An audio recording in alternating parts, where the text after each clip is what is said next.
Good morning, everyone, and welcome to this session on curriculum transformation led by myself, Cecile from UKZN, Macdonald, and Angela. So what I'll do is I'll just give them a chance to introduce themselves as well, and then we'll talk through the tools that we're using and which hopefully you can use on your side as well. So Macdonald, if you want to introduce yourself. Yeah, my name is Macdonald Kanyangale from the Graduate School of Business and Leadership at the University of KwaZulu-Natal, where I teach advanced strategy on the MBA, and I also teach strategic leadership on the postgraduate diploma in leadership. I have been serving as the deputy chair of research ethics at the university. Thank you. Thanks, Macdonald. Angela? Okay, yeah, sure.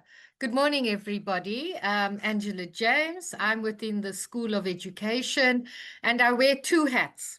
So I'm Associate Professor for Science Education, where I work with from first-year students to PhD students, obviously looking at professional development, initiatives, etc. And the other hat is I'm academic leader for community engagement within the School of Education. So thank you so much and welcome. Thanks, Angela and Macdonald. So from the UKZN side, the three of us have been working on curriculum transformation in the DECART project. So Macdonald and Angela and myself, and I'm also based in the Graduate School of Business and Leadership at UKZN, looking at leadership and change management and bringing different aspects from organizational behavior as well. And of course, with this curriculum transformation aspect, it's been very interesting to bring together our different experiences. So what we'll do today, we started last year. So let me just share screen.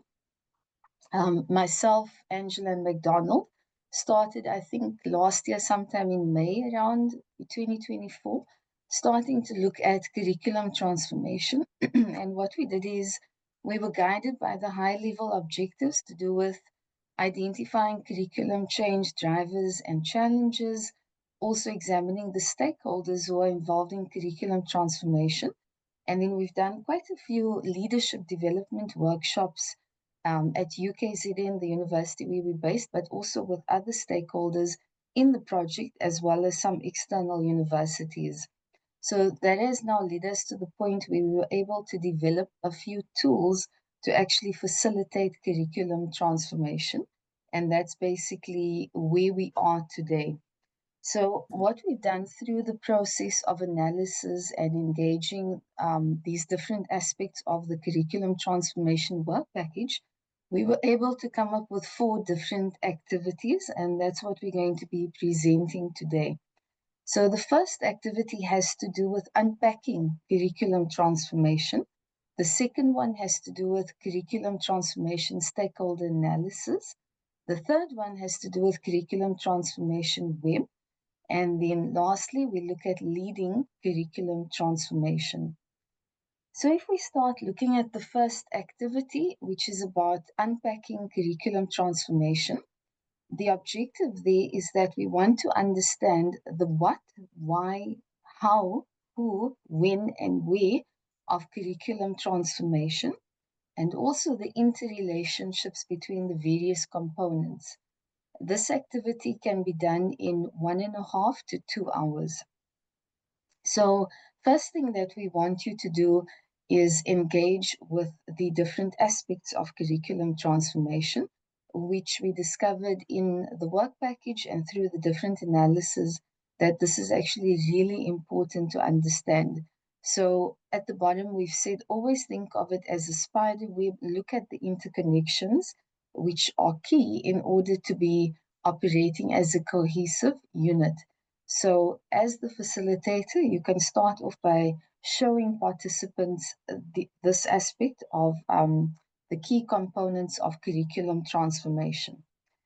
Then we've used Menti quite a bit in our work package and the various workshops that we've done because we found that it's been quite useful to get participants to slowly unpack and engage key concepts. So with this one, we've I suggested that you have a Menti question, which has to do with what is your understanding of curriculum transformation? Because we found that there are really diverse understandings. People understand, interpret it very differently. So it's important to engage that. With Menti, the responses come through. Participants can add up to 3 responses, and you cannot see names. So that's really nice because then people can have a chance to share freely, and then you get to see the collective responses coming through. So give them the link, ask them to add in the responses. You can also show them the QR code, and then have them take a screenshot and reflect on what they're seeing. If there's time, we would suggest also that you place participants in groups to be able to engage further with the meaning of curriculum transformation. This will then allow participants to start to think about the what component of curriculum transformation. So what we have done is we've extracted some of the mentees that we've used in the various workshops to be able to show you what could possibly come out. So this was one of the examples where we asked participants, what do they understand by curriculum transformation? So you can see the different diverse understandings that came through. And of course, with the larger text font that's coming through, those are the ones that quite a few participants would have mentioned. So you can see that commonly people think of innovation, they think of adaptation, pedagogical innovation. It's about development. These are, of course, their responses, adapting to issues, involvement of all parties. Also, technology came through quite often, interdisciplinarity, re-evaluating, new teaching goals, changes to be better, improvement, future-oriented, and integrating many views. So this is a good way to kick off, to be able to understand what people mean by curriculum transformation. Of course, you may find that depending on the context, you may get very different responses. So this was one of the mentees that came through in our context in South Africa. And you can see here that decolonization featured quite a bit, indigenous languages. But of course, it also illustrates that curriculum transformation is very context specific. It depends what's happening in different countries. So it's very important as well to look at the context and unpack what does it mean in that particular context. So you can see that what we're seeing here is in a sense quite different from the previous one we showed you. So for participants in this context, for them, curriculum transformation was about these 3 aspects: decolonization, indigenous languages, social inclusion, also social justice came out as well, transformative learning, and then also things like redesigning, having an innovative pedagogy, redesigning the curriculum, new content, renewal, flexibility, knowledge building. But again, you can see inclusion comes out as well as decolonizing. So there again, we need to understand what participants' perceptions are regarding curriculum transformation. If you have time, we would also suggest that you look at what disruptions are experienced. So again, set up a Menti and have these questions. So ask participants, what are the disruptions that are experienced with respect to curriculum? And then what are the challenges experienced specifically with respect to curriculum transformation? So over here, we've got another example just to show you, and it's important to understand because it's dynamic. Curriculum transformation is dynamic, and there are many disruptions that are experienced. And some of the disruptions that were mentioned by some of the participants in our workshops were natural hazards, pandemics, which made sense given the time, the context that we were in. Also, digitalization came out and generative AI, which is something, of course, that we're grappling with in higher education at the moment. Crisis, emergency came out as well. Preparing students, the presence of other competitors, so other higher educational institutions, workload, strategy. even a lack of energy. So again, this is critical to understand the perspective of those involved in curriculum transformation. Then, in terms of the challenges, people found it challenging to be able to integrate different stakeholders, also to deal with conflicting point of views, which we just found now. Also, you can see that there's that tension between traditions, but also trying to embrace the modern trends and how things are evolving. And of course, there's loyalty, dealing with stereotypes, innovation, engagement, and of course, it is a complex process.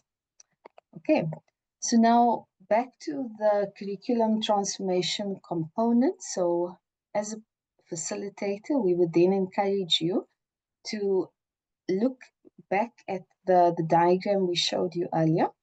And now you can have the different groups unpack these questions. So from our analysis, we found that it's very important to engage these aspects before delving into curriculum transformation. So participants can explore, what do we mean by curriculum transformation? Why should we engage with curriculum transformation? How should curriculum transformation occur? Who should be involved in curriculum transformation? When should we do curriculum transformation? And when should curriculum transformation happen? So again, this is to just surface those diverse perspectives. So we would suggest that participants take about 15 minutes to unpack these points. Again, it depends how many participants you have, but you could have one group each deal with one question. You can ask them to capture points on flip chart, or if this is done virtually, they can capture points using PowerPoint or Word.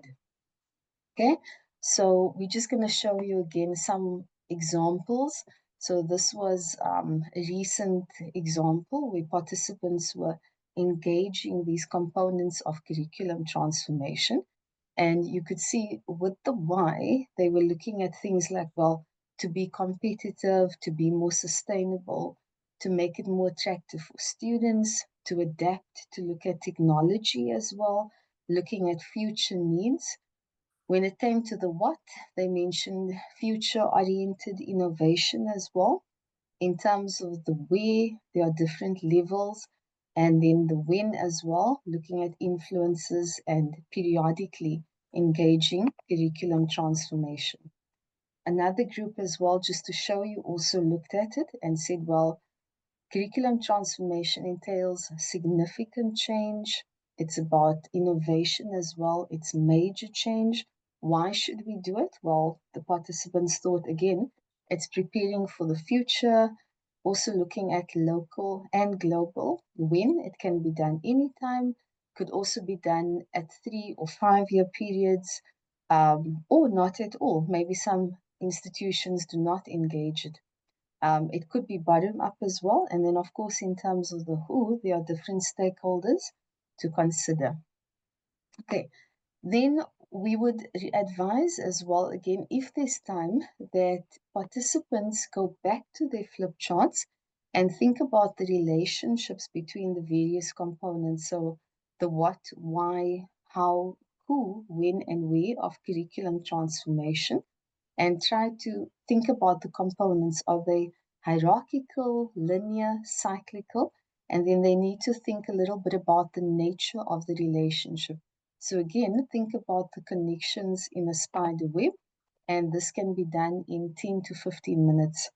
So this was an example as well, where participants were trying to grapple, think about the interlinkages, the relationships. So this will just again get them to think a little bit deeper about curriculum transformation. Okay, so that was activity 1. Now, activity 2 has to do with the stakeholder analysis. And in terms of the objectives, this is about analyzing and understanding the stakeholders and their roles, and then also to look at interest and influence and the power of stakeholders in curriculum transformation. So through our analysis, we discovered there are diverse stakeholders. And again, it's quite complex. It's not that simple as it seems.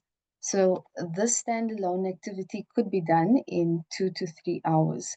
So we've got quite a few aspects here that we can suggest. Time dependent, you could do all of them, or you could just do a few of them. So one of the first activities that we found to be of great value is to ask participants to draw a rich picture to capture all the stakeholders involved in curriculum transformation. Now, a rich picture is a systems thinking tool whereby you can capture the complexity. It can be done on flip chart, or it can be done in PowerPoint or using Miro or anything like that. So what it just helps participants see is all the stakeholders in the system, and again, those interlinkages, and again, to have them deeply consider curriculum transformation.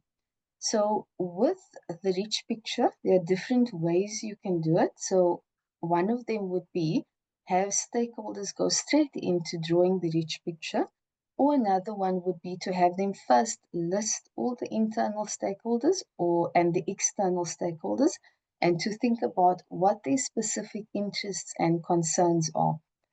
In terms of the rich picture exercise, we would suggest approximately 20 minutes to be able to have participants really engage. And what you find is they may have a little bit of resistance initially to engage with the rich picture, but that quickly changes once they get involved. So with the rich pictures, the idea there is to use as few words as possible. Let participants use symbols and pictures, and also encourage them to say, not to say that they can't draw. That's very important. There's an example of a rich picture. There are quite a few, but this is a nice one that we like to show participants, because often you'll find that many have never heard of a rich picture before. So you can show them, well, think about who the different stakeholders are.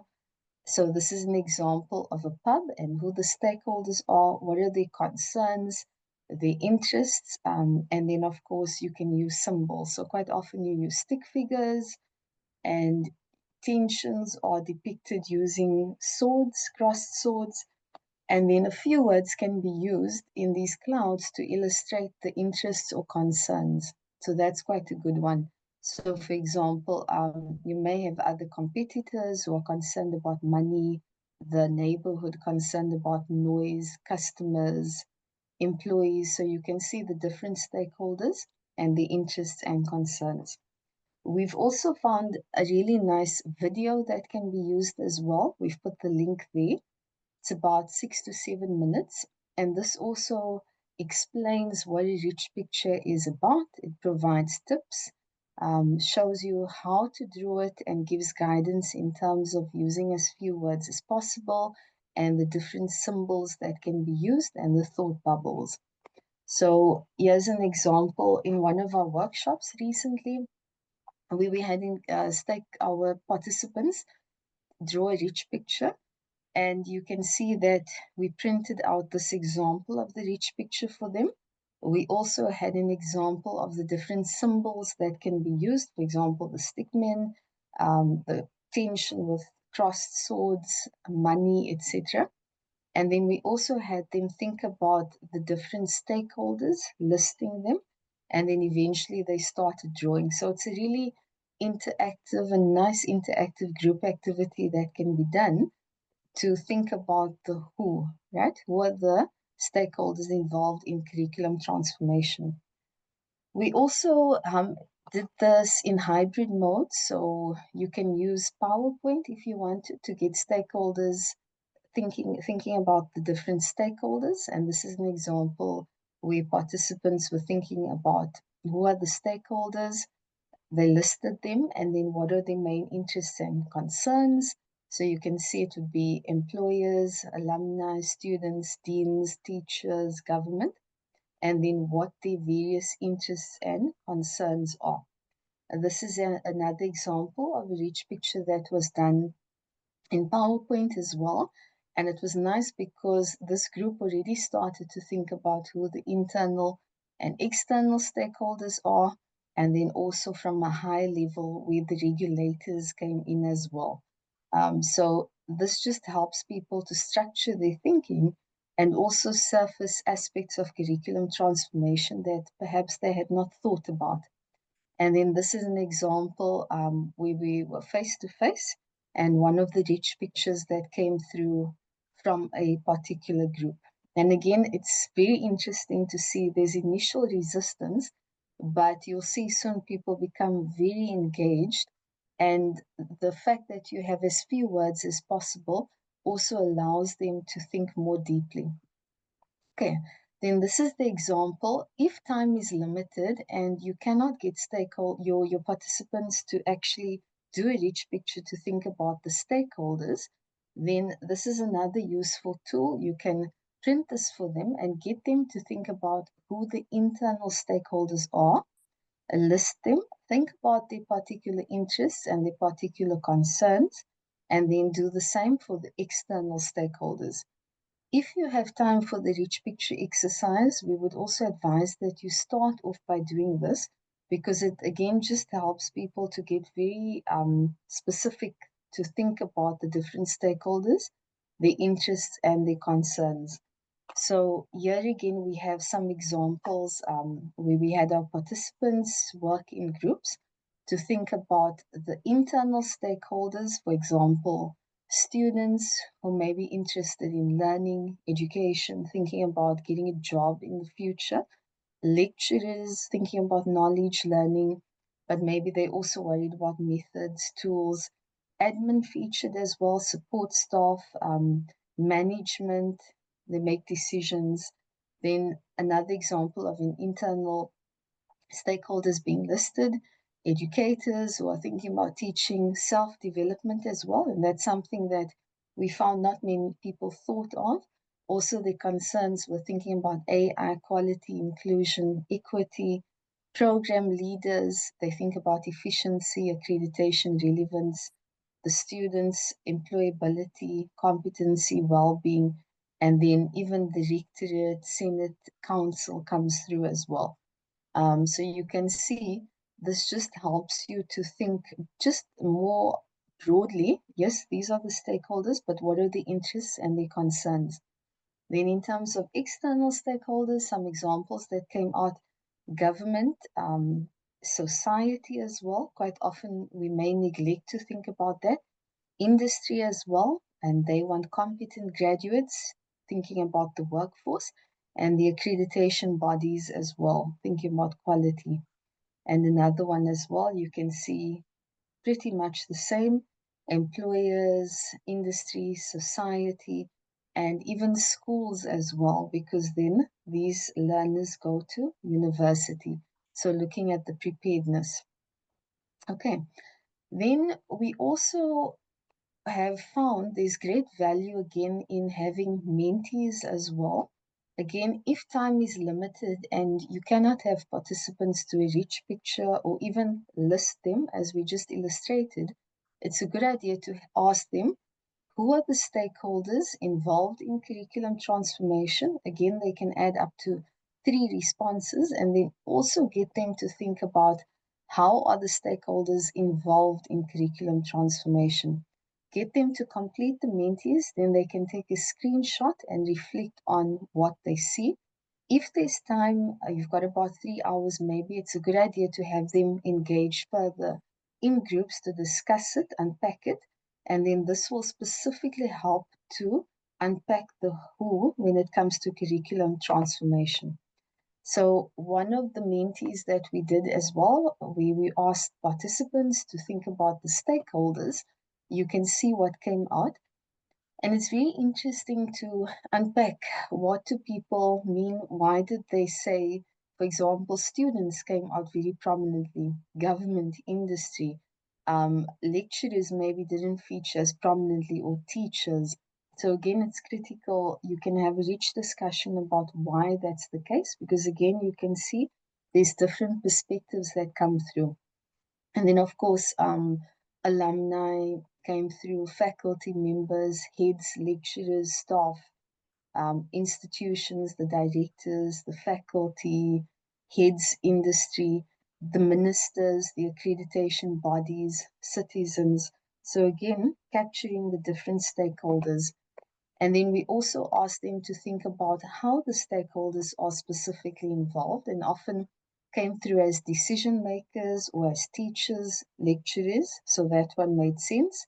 Also being able to give feedback, give suggestions, think about pedagogy, probing societal needs, having surveys perhaps to think about industries, perceptions. So you can see again, it forces the participants to think a little bit further. So who are the stakeholders and how are they specifically involved? The next activity that we have follows on from identifying the stakeholders to now thinking about influence and interest. So we've got an influence and interest matrix that's specifically relevant for curriculum transformation. We've adapted it for the purposes of curriculum transformation. And this can be done in 10 to 15 minutes or less or more time, depending on how many participants and how much time you have.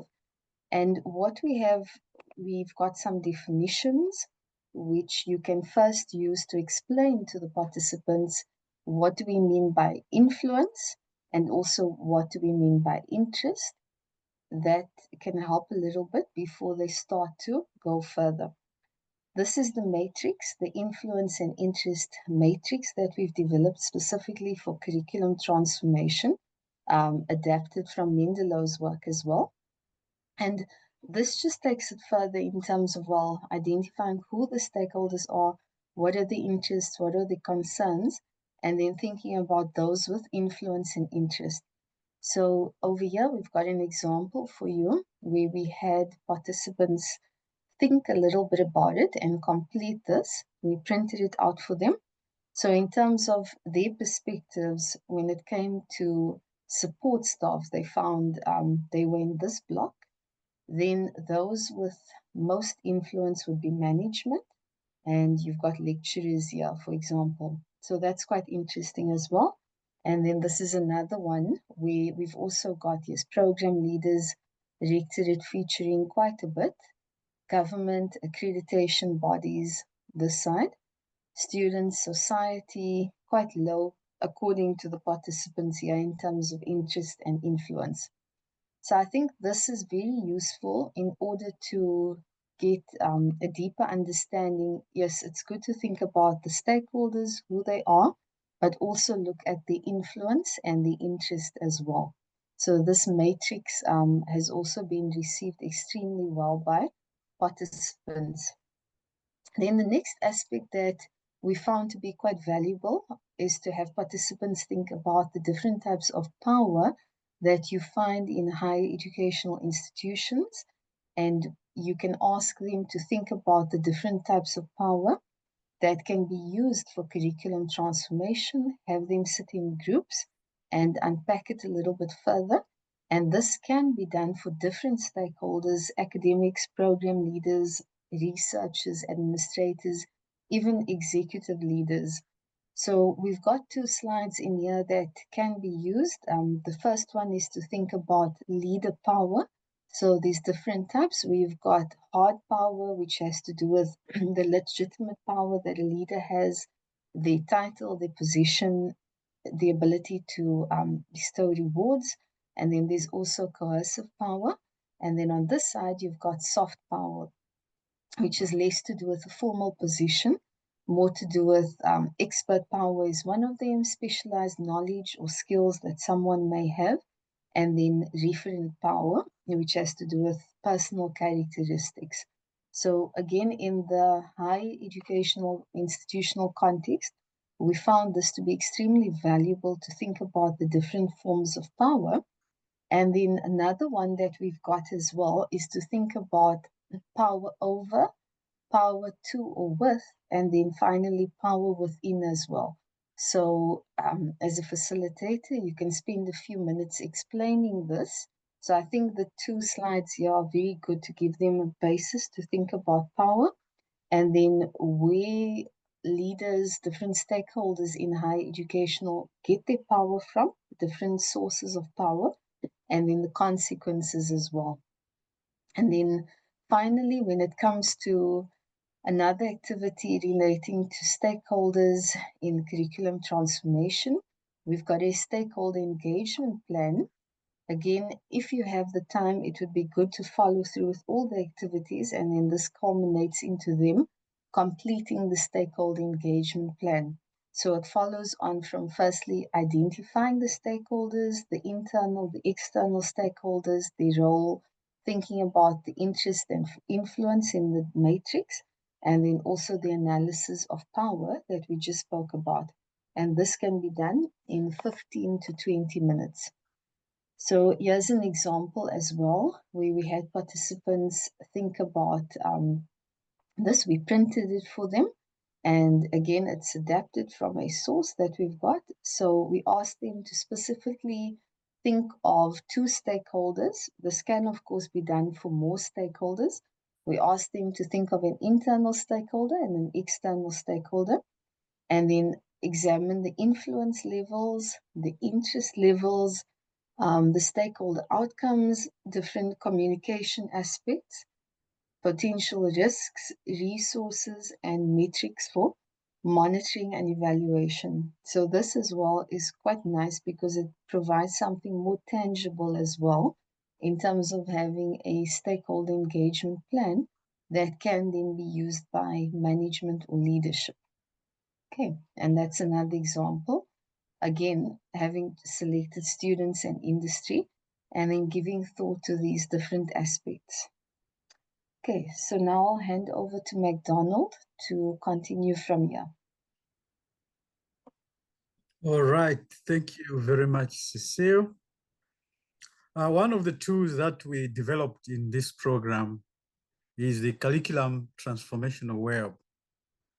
And when you're using this particular tool, you need to have a particular objective in mind, which you want to realize at the end of the activity. And the objective is for the participants to understand and navigate the curriculum transformation web to enable effective curriculum transformation. That's the aim of the curriculum transformation web tool. And this tool can be used in 1.5 hours or to 2 hours in terms of time. Can we move to the next slide, Cecile? Yes, now, when you are looking at the curriculum transformation web, there are 2 key elements that one needs to bear in mind when using this tool. The first is the components themselves. You can see there are 7 different components, which are very key for a leader to focus on if there would be leadership for curriculum transformation purposes. But it's not just the components. There's also need to understand that these are interrelated components. And the idea is, first, people should move from silo thinking to systemic thinking and focusing on the interrelationship of these components when engaging in curriculum transformation. So there are issues like to do stakeholder management, which Cecile talked about. There's need for vision, curriculum transformation vision. What will the transformed curriculum look like in future when it has been thoroughly transformed? And how are you going to do that particular process, the journey from where you are to the vision of the transformed curriculum? But it's also important to understand that there will be resources that will be required for this particular exercise. So there's need for participants to engage with which resources will be required in the process of transforming the curriculum, and also the way of doing things, which is the culture, the shared understanding which should be there, the shared beliefs, the way of doing things which should prevail for the for the curriculum transformation to happen. And there's also need for champions, because curriculum transformation will not happen on its own. There's need for people to lead the process, to champion the process. People who can provide guidance when people are stranded or people have got anxieties or there are some ambiguities. So there's need for curriculum transformation champions. The issue of organizational structure. There's need to change the structure so that it is more conducive for the transformation of the curriculum to happen.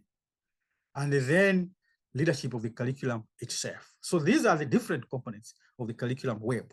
And first, one needs to look at them in isolation, and then later look at how they are interrelated with each other. Next, Cecile. So in this particular activity, ask participants to analyze one component of the curriculum transformation web. So there are so many different components, but you can just allocate or ask a group to deal with one and identify what are the critical success factors relating to this particular component. For example, it could be structure. How should the structures change to support the transformation? Or it could be the culture, or it could be the resources, or it could be the issue of curriculum transformation champions. Then groups will then present in order to gain a holistic perspective. So each group will present only the component of the curriculum transformation in terms of the critical factors to enable curriculum transformation to happen. And once that is done, each group will then examine all the components. Remember, the idea is to shift from thinking of components as isolated, and then later on to think about all the components together as interrelated components, which can mutually support each other, or they can also impede each other. So there's need for participants to look at the web in a holistic manner. Focus on how the components enable or impede each other in curriculum transformation. The idea is a change in one aspect of the curriculum may affect other components of the curriculum, either by enabling or by impeding. So there's need to understand those carefully. So this is an example which came in one of the workshops where a group looked at the different components of the curriculum. For example, culture, they came up with freedom of expression and the issues of commitment, growing together. And they also acknowledged that there would be resources such as funding and the structure. They looked at maybe flexible or flexibility in the structure, the issues of the structure, enhancing visibility and the structure being clear, but also it should be the structure that is feasible, which can be implemented. Because in some instances, it could be an ideal and great structure, but it may not be put into practice for one reason or the other.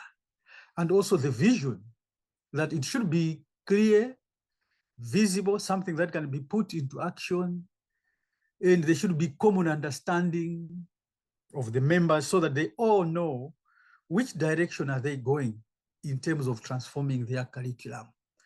And it should be more future-oriented, but mindful of the current situation so that they can understand that this is where we are and this is the future where we want to be. So these are the different components of the curriculum transformation web. And participants need to engage and highlight what are critical factors in each of the identified components. Next, Cecile. Then that's the activity about the curriculum transformation web.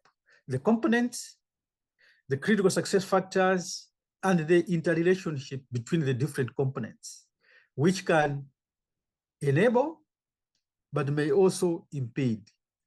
Participants should be aware of these so that they can take action on these elements. Then there's also the activity of leading curriculum transformation.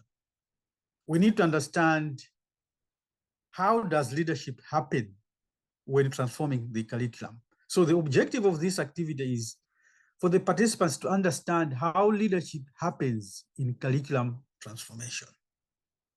And the activity can be done in between 2 to 3 hours.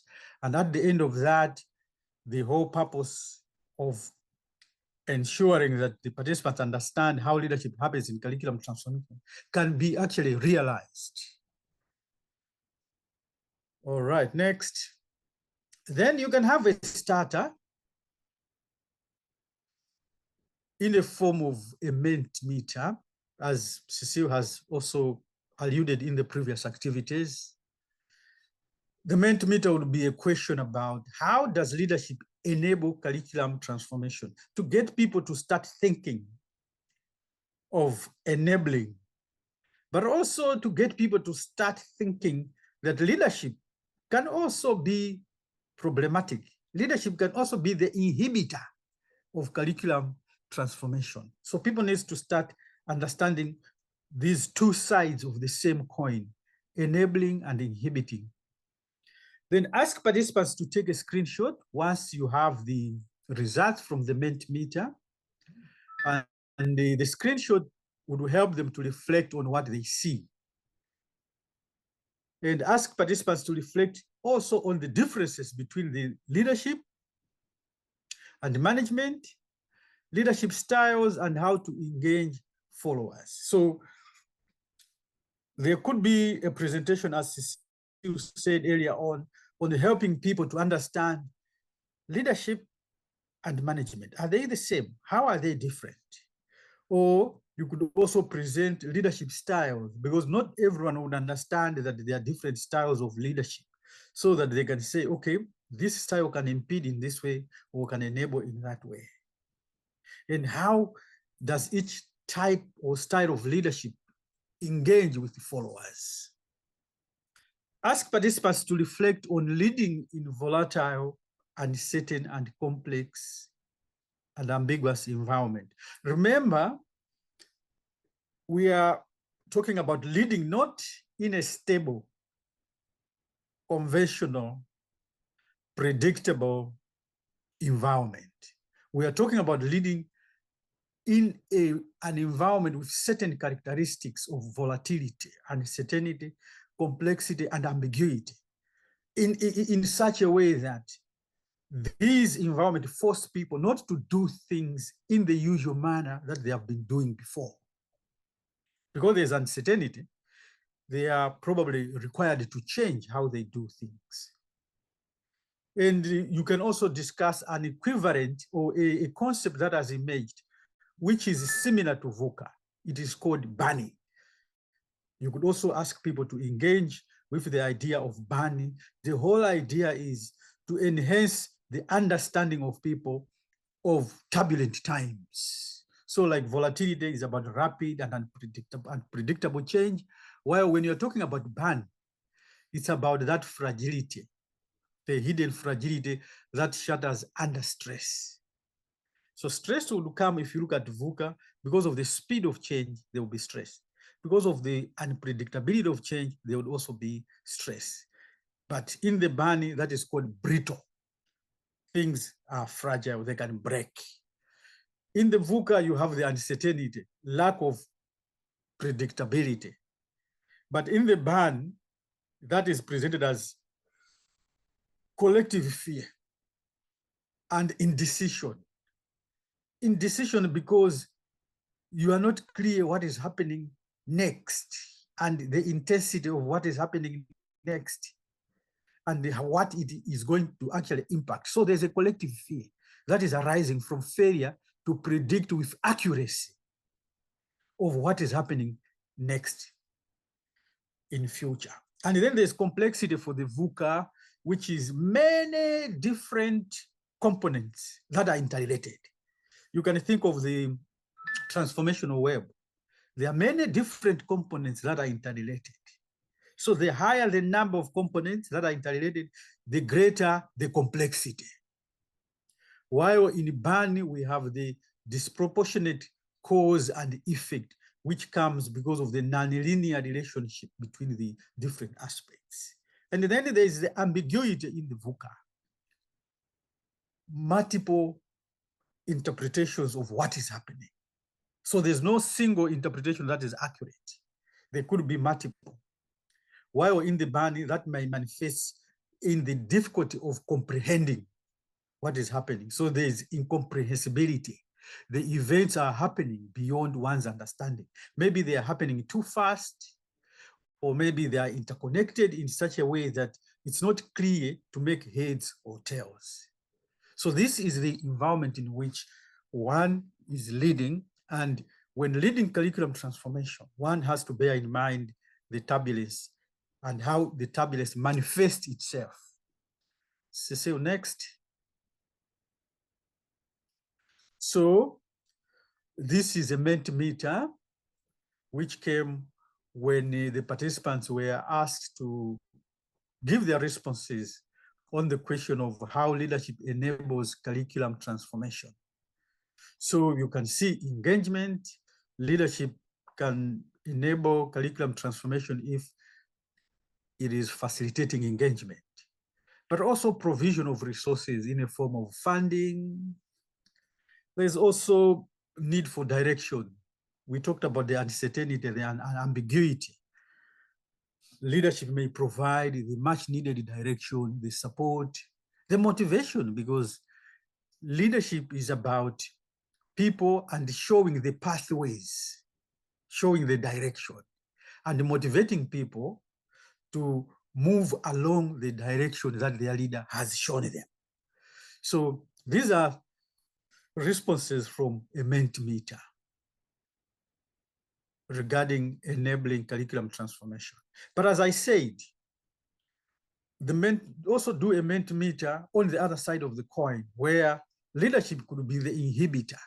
So when we asked the participants in one of the workshops, they indicated that resistance to change, it could be the leaders themselves could be resisting the change, or issues of bureaucracy may impede the speed of curriculum transformation, or even the occurrence of the curriculum transformation.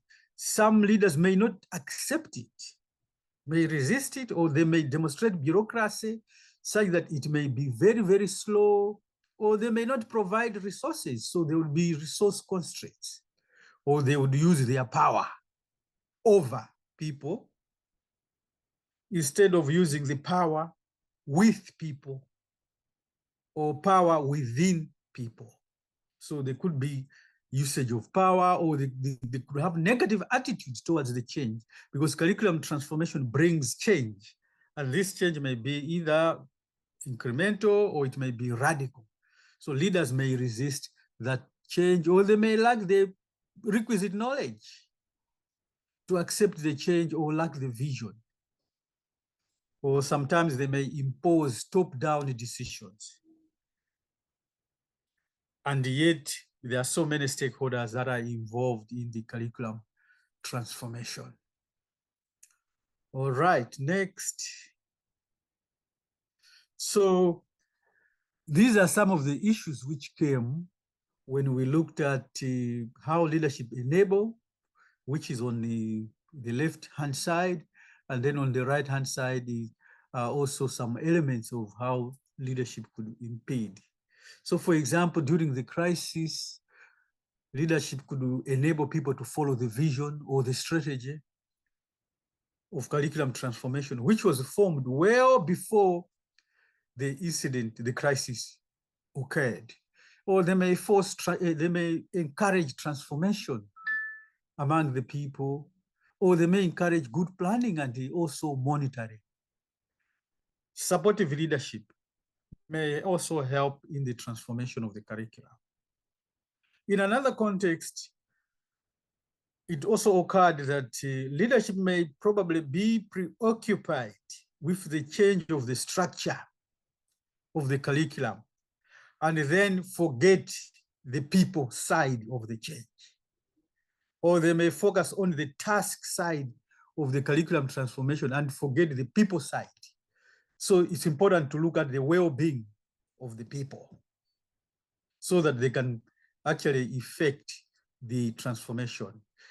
Look at the skills development, the developmental needs of the people, because changing the components of the curriculum alone may not suffice.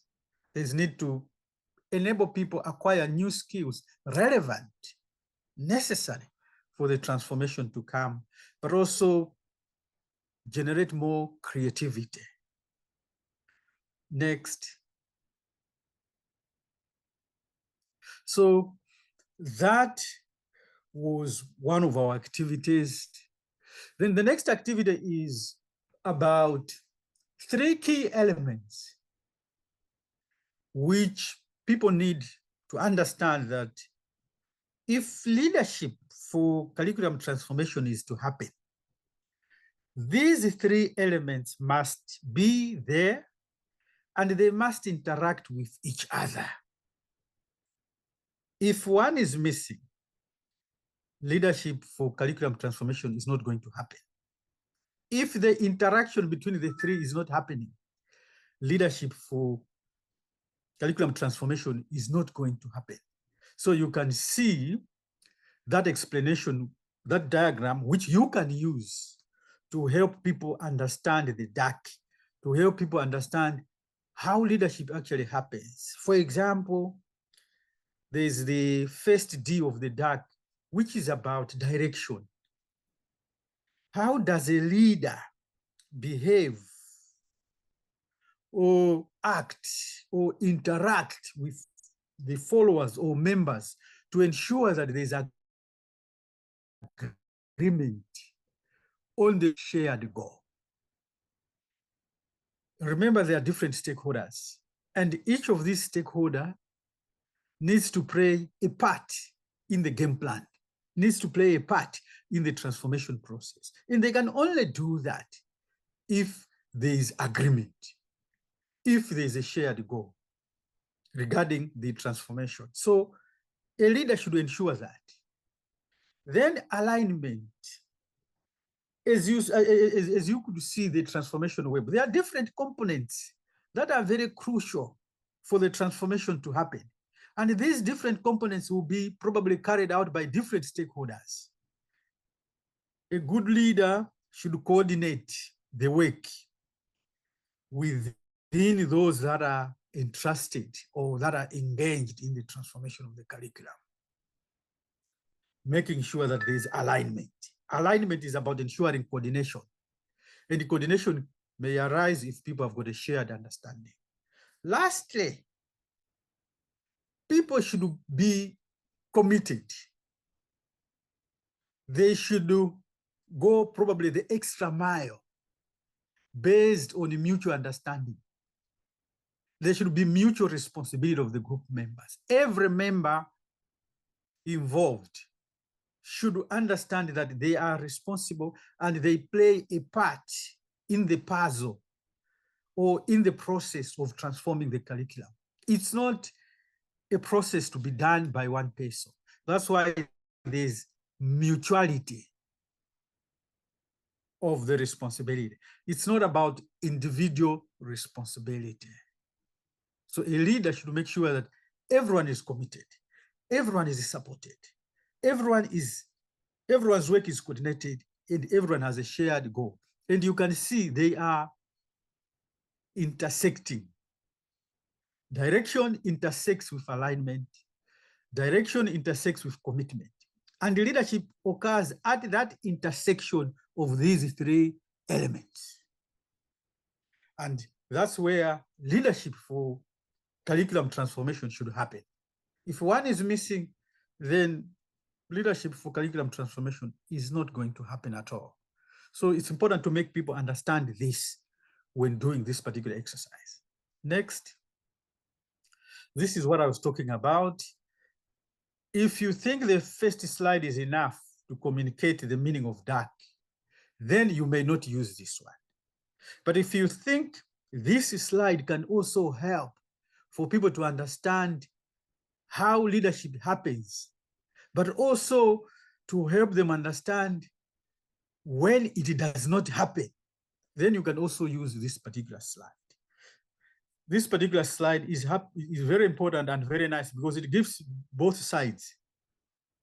Leadership will happen when everyone agrees on the vision, desired future, a set of goals to achieve together, that aspect. But Leadership will not happen when there's lack of agreement on priorities.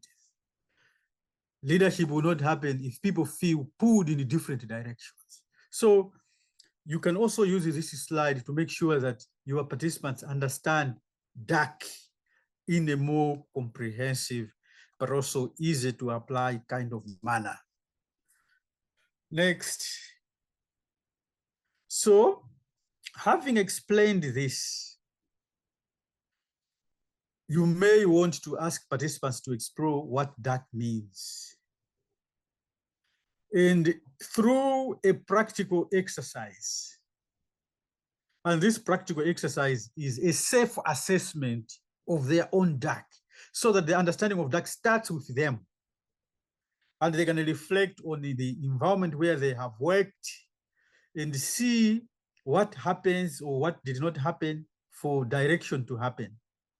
What happened and did not happen for alignment to happen. And what was happening in the group for commitment to happen. So there's a self-assessment which would take 10 to 15 minutes. And after the understanding of the DAC, then they can do the test.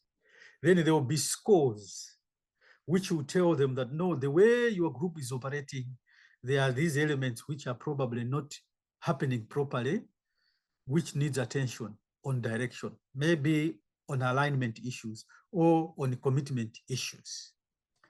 This is done at an individual level. Once the individual self-assessment is done, then you can ask participants to work in a group to share and discuss the results of the DAC assessment. Identify where their group is currently doing well so that they can maintain that aspect, but also identify areas where there are gaps and there's room for improvement, and identify those areas for room for improvement and come up with a plan that leaders can use to facilitate curriculum transformation. Leadership is complex, but if you use the DAC, you would find that leadership is practical and you can see leadership happen. And when leadership is not happening, you can start asking yourself, where should I observe? Where should I check? Is it a problem of direction? And it is that problem, that's why leadership is not happening.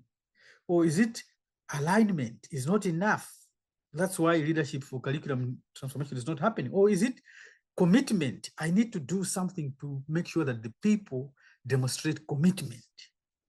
So that can take 15 to 20 minutes. This is the group activity, while the individual self-assessment can take 10 to 15 minutes. Okay. Yeah, next. So it is good to conclude the workshop with a debriefing, which can include group discussion to gather feedback. Ask participants to access the Menti question. What are your top 3 takeaways from the workshop? And then add in their responses. The idea is the reflection, the debriefing can further people's understanding of DAC. Or you could do the same for the curriculum transformation web so that people can actually understand and apply it. And if there are misconceptions or areas of misunderstanding, you can elaborate those through the debriefing at the end of the workshop. And the reflections on a curriculum transformation workshop, when we did one, they looked at, participants talked about diversity of situations, that leaders may face different situations and they need to adjust time and again in terms of the DAC. And there's also emphasis that participatory approach is very important. Mindful that there are different stakeholders that are involved. Okay, and then there's a problem of transformation, which leaders need to actually be mindful of when engaging in the transformation. People need to understand why there's need to transform. There are instances where transformation may be top-down instead of being participatory. So one needs to be open, not just rigid, because transformation may occur in different ways or through different processes in different situations. In some, it will be top and down, top down. In some instances, it will be bottom up and participatory. And the issue of multi-stakeholder engagement. Do not just engage the internal stakeholders. There are also external stakeholders that are very crucial, but also go beyond looking at the influence and interest, because there are some stakeholders who may not have influence and their interests may not be taken into consideration if the focus is only on those stakeholders with influence. So there's need to have a multi-stakeholder engagement approach. And strong leadership is very important for the DECART to happen. And the acknowledgement that curriculum transformation is a complex and complicated process, but it requires collaboration. And with the tools that we have identified in this particular program, leadership should happen and can happen. And if it is not happening, there are tools that would help you where you could look at, where you could make improvements and adjustments for leadership, for curriculum transformation to happen. So in conclusion, these tools have been developed to facilitate curriculum transformation, and they should be used. We suggest and recommend a more facilitative approach as being critical to enable reflection. People should reflect on how they have responded to different Mentimeters. They should reflect on how they have used the tools and the results, and also engage in discussions so that there are rich and multiple perspectives which would enrich the understanding of how to lead and how leadership should happen in curriculum transformation. And it can be used by diverse stakeholders in higher education. Academics can use these tools. Program leaders can use these tools. Executive leaders, administrators, and even students. So we recommend that diverse stakeholders in higher education should use these tools for purposes of understanding how leadership happens in curriculum transformation, and can also be used when engaging with external stakeholders to understand their influence, to understand their interest, and to understand their power. And the tools can be done in person, or they can be done online, or in a hybrid mode. Thank you very much.